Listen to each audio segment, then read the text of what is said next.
Hi, this is Apurva Bhargava, and this is the first episode of AB Diaries. And in the series, I'm going to be talking about teen well-being and how the information that I share with all of you is going to help you build your self-esteem as teens and honestly, whatever audience is watching. And I hope that this cannot just be me talking to you, but also you guys communicating with me.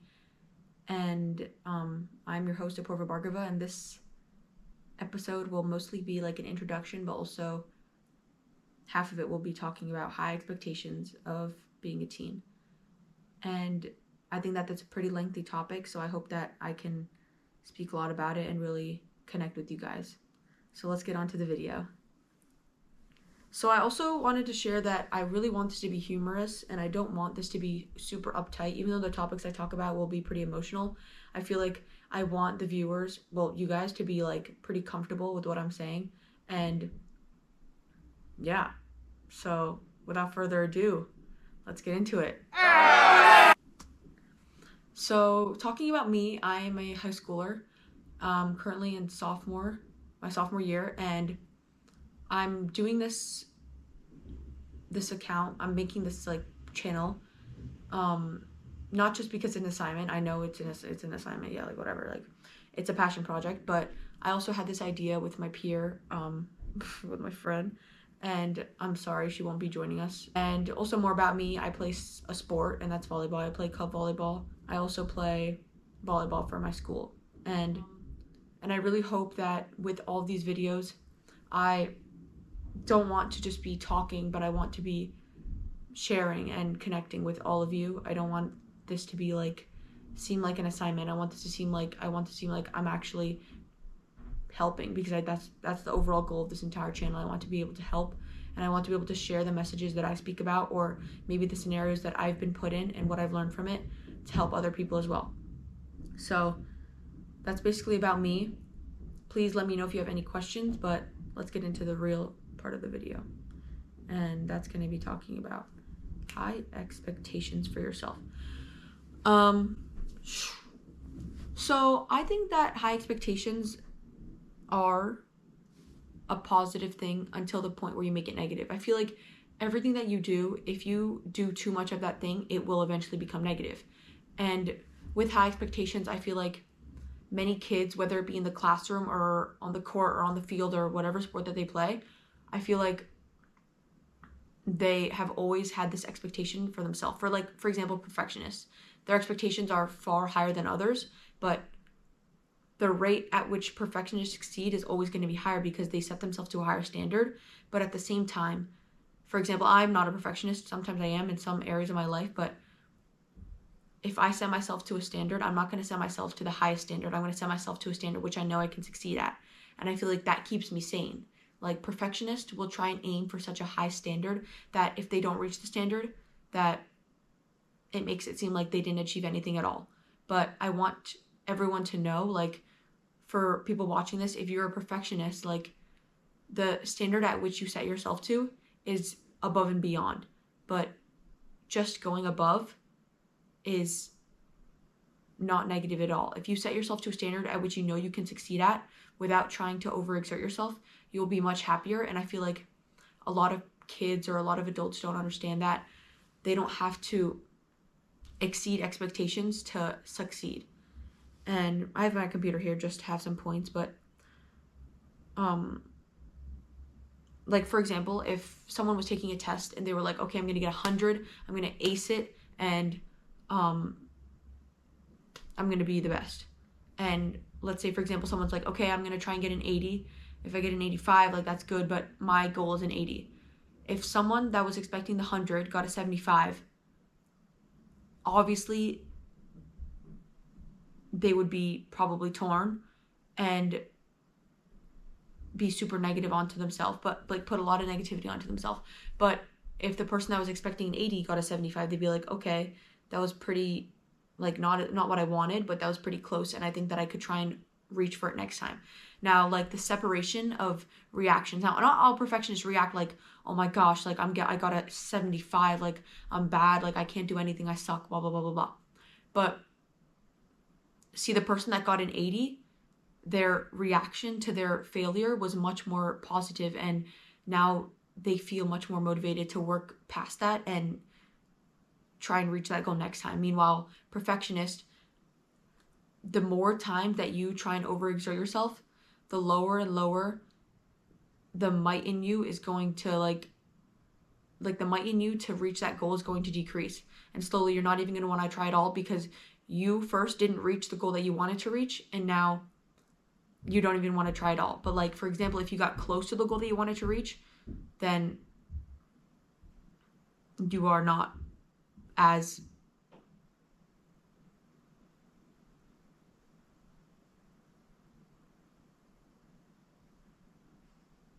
you don't feel as belittled.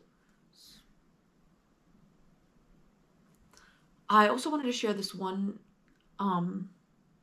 anecdote that one of the coaches I know, not my coach, but one of the coaches I know, and I think this was really special and it's really stuck with me because in my sport, I feel like I want to be a perfectionist, but every single time I try, I end up either, for example, that's why I was speaking about if I don't reach my goal, then I don't even feel like I want to do it at all. Like, I will try so hard, I'll change every aspect of how I do it, and if I still don't reach it, then that completely like tears me down and I lose my confidence. This coach said to me that this coach said to me that, for example, I'm a setter in volleyball, okay? There's certain goals that I have to reach in order to help my team succeed. And I was setting into a target, for example. It's like a more broader example would be like when you're standing from the 3-point line in basketball and you're just shooting shots. That's basically what I was doing, but setting. So my coach said to me, this is perfect. This is like the opposite of perfect. And I don't need to fall into the perfect area. I need to fall somewhere near perfect.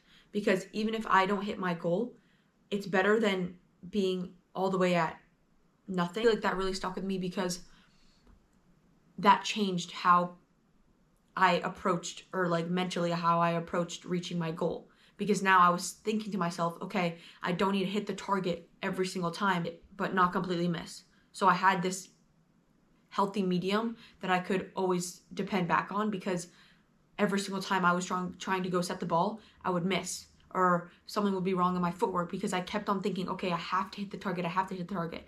And the second that I thought, okay, I don't have to hit it, but I have to be somewhere near it or close enough that my hitters will still be able to succeed. And I saw a much higher success rate from like letting myself know that that's what I was aiming for, and that's what my goal really was. And so basically what I have written here in my notes about high expectations was having high expectations are beneficial to the point where they make you succeed, but with high expectations, there comes an even greater chance of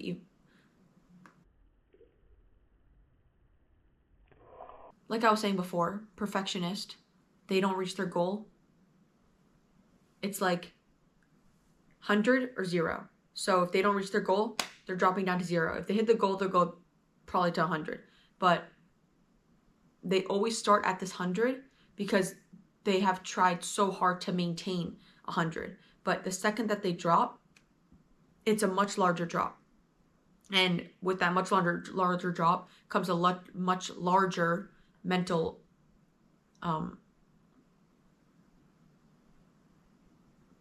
mental disappointment.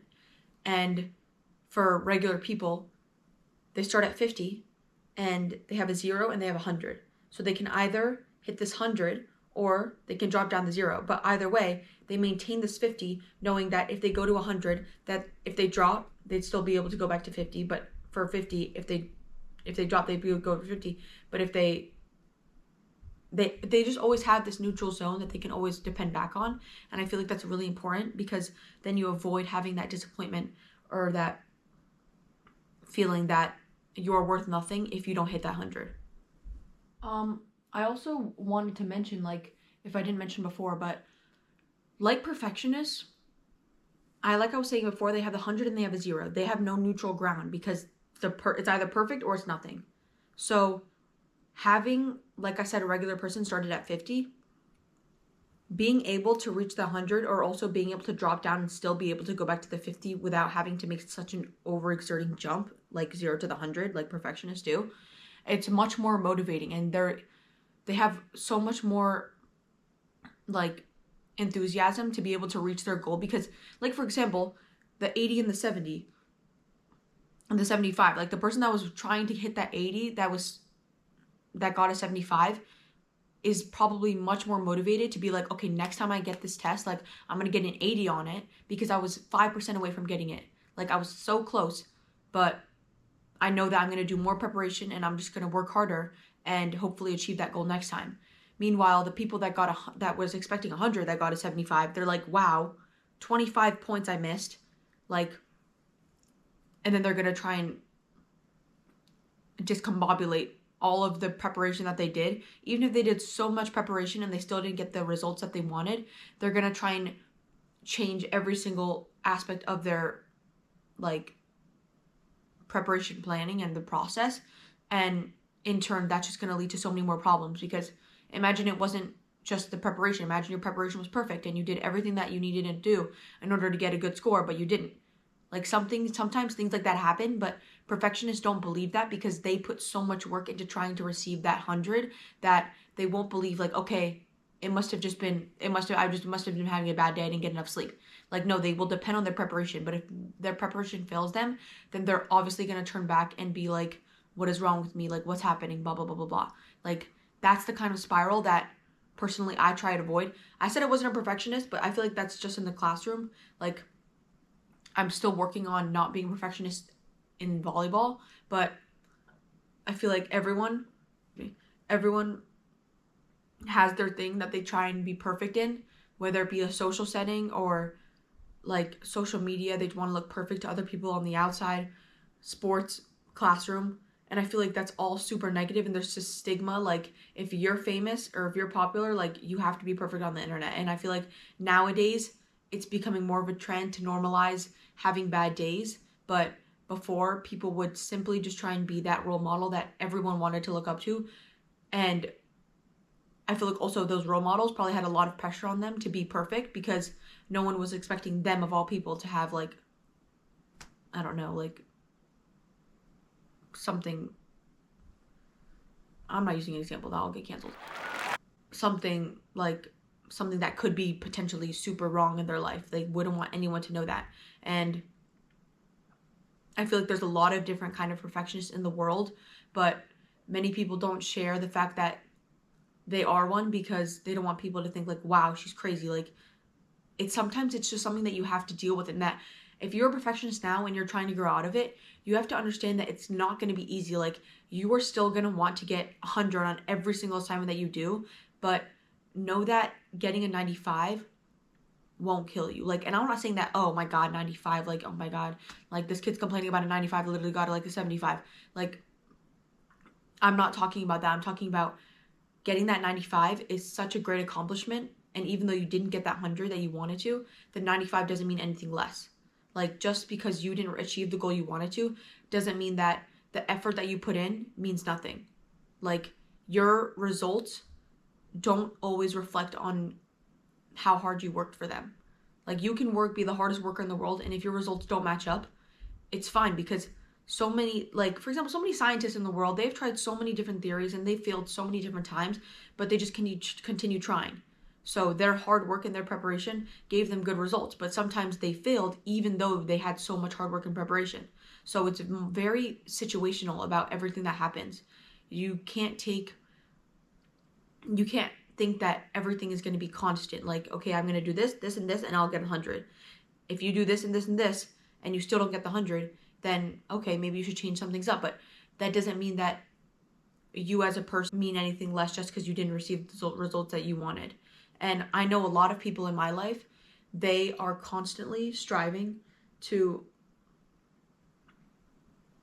be the best student, and I see them spiraling out the second that they leave the classroom and using coping mechanisms that aren't good for you. And they honestly, like, maybe it's like a teenager thing, but like, having that perfectionism in the first place, like, it's going to be negative the entire time around. Like, it's okay to be mediocre. Like, it's okay to be not the best. And also, I feel like it's hard, and once you start, like, if you're a perfectionist in the classroom, and once you start dying down and being like, okay, like, I'm not going to do this in class, like, I'll just do it at home, people are like, whoa, like, what is wrong with her? Oh my gosh, like, she's actually not doing her work for once. Like, and that kind of pisses me off, because it's like, I'm actually trying to, like, let myself relax for a second, and everyone's now on me and being like, yo, can you do the assignment, blah blah blah blah blah. Like, do it yourself. How about that?